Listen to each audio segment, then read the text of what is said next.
భక్తిగానే భావిస్తున్నారు. నన్ను ఒక గురువుగా భావించండి.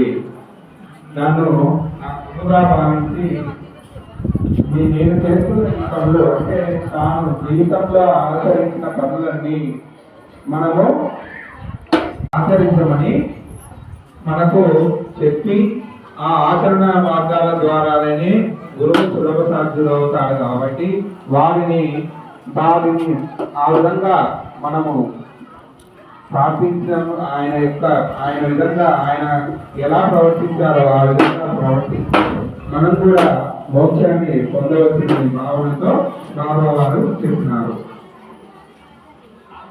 బాబా వారి యొక్క కొన్ని మాటలను ఇప్పుడు తెలుసుకున్నారు.